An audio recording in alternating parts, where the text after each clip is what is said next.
Heto mga ballers ang malalaking pangalan na magiging free agent sa 2027 season. Pag-usapan natin kung bakit sila naging free agent sa 2027 at may posibilidad bang lilipat sila ng team o mananatili sa kanilang kupunan.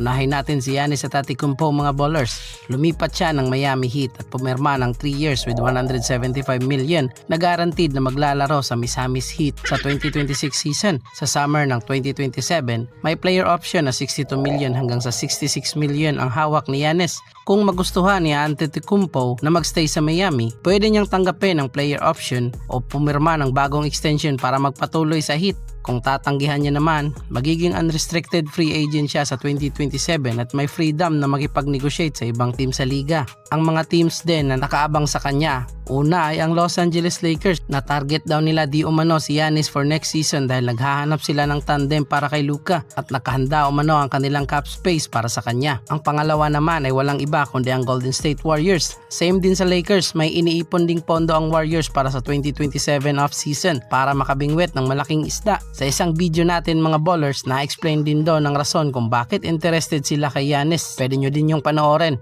Pangatlo ay ang San Antonio Spurs. May flexibility sa cap space nila kaya prospect din nila ngayon si Giannis Antetokounmpo. Putik kung magkasamang dalawa, matik na may dalawang Titan sa court. Pero magdedepende pa rin ang lahat sa ipapakita ng Miami Heat ngayong season kung magpapatuloy ba si Giannis o maglilipat bahay sa 2027.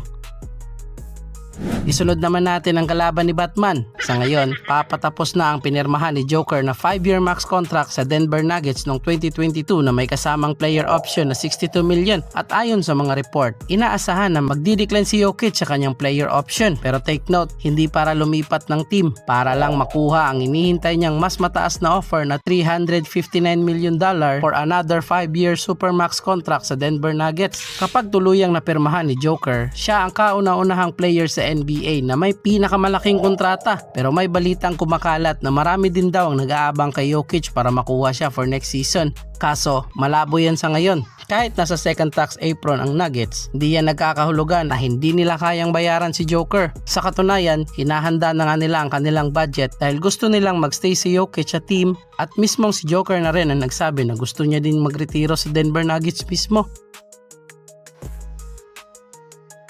Dito naman tayo sa defending champion Karl Anthony Towns. Si Kat ay may hawak na $61 million player option para sa 2027 to 2028 season. Ibig sabihin, ang pagiging free agent sa 2027 ay nakadepende pa rin kung tatanggihan o tatanggapin ang huling taon ng kanyang kasalukuyang kontrata sa New York Knicks. Kung mag-decline man si Towns sa player option sa 2027, may offer sa market na papalo ng $266 million para mag-sign sa ibang team for a 4-year contract na sa tingin ko ay posibleng mangyari. Pero kalma, ganito yan. Kapag kinuha ni Towns ang bagong maximum extension niya sa Knicks na 4 years with $272 million, magkakaproblema sa salary cap ang New York Knicks at mahihirapan silang ma-maintain ang championship core nila for next season dahil sa restriction ng NBA second apron. Wala namang hint na lilipat si Towns, pero ayon kay Victor Goodwill ng Yahoo Sports, nagpahayag umano si Towns ng kaunting disappointment dahil sa hindi siya nabigyan ng Knicks ng maagang max extension bago mag-start ang kanilang championship run. Pero di natin pwedeng i-assume na porket may hindi pagkakaintindihan ay lilipat na kaagad. Pero nakaabang ang Orlando Magic, Memphis Grizzlies, Sacramento Kings at Charlotte Hornets kung sakaling mag-iba ang ihip ng hangin. Inaasahan na baka kumuha si Towns ng mas mababang pay cut para matulungan ang kupunan katulad ng ginawang sakripisyo ni Jalen Brunson sa kanyang sariling kontrata. Antayin na lang natin kung ano ang magiging resulta nito.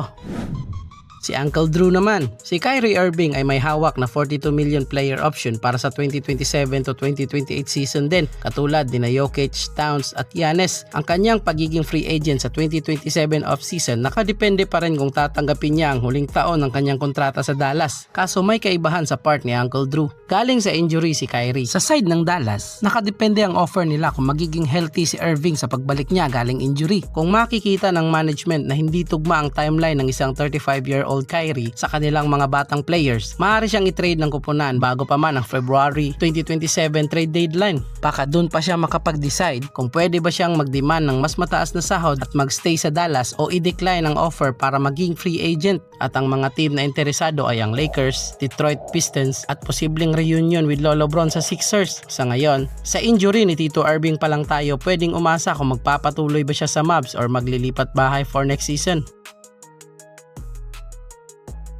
Lipat naman tayo sa dating ka-teammate ni Tito Kyrie. Free agent din si Kevin Durant sa 2027. Kung tatanggihan niya ang player option niya, pwede siyang pumirma ng bago pero maikling kontrata sa Rockets na nasa 1 to 2 years at pwede din sa ibang team. Pero sa edad na 39, mas maraming chismis na baka ma-trade siya ng Rockets for next season for a 3-team blockbuster trade idea kung saan pwedeng mapunta si Durant sa Detroit for Cade Cunningham possible tandem at makakakuha ang Rockets ng mga batang assets na sina Michael Porter Jr. at draft picks para mas tugma sa batang core ng Houston. Kung magkatotoo man na mai-trade si KD, mas okay na babalik na lang si KD sa OKC for possible retirement season. Kaso, kung tatanggapin ba siya?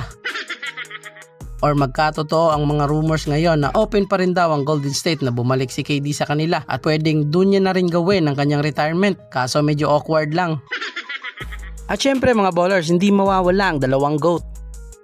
Si Stephen Curry at si LeBron James ay parehong magiging free agent sa 2027 offseason. Kung kay Stephen Curry, alam naman natin na mananatili sa Warriors yan kahit may player option at naghihintay lang na makakuha ng malupit na pyesa para makapag-compete sa another championship run. At kay LeBron naman, sa pagkuha niya ng kontrata sa Sixers ay may kasamang trade kicker na kung hindi niya magustuhan sa Philadelphia sa unang taon, pwede siya mag-request ng trade kahit anumang oras. Kaya mabubuhay ulit ang pag-asa ng mga fans na matuloy na ang tandem ng LeBron at Stephen Curry. At cross fingers mga ballers, hindi natin alam ang mga posibleng mangyari.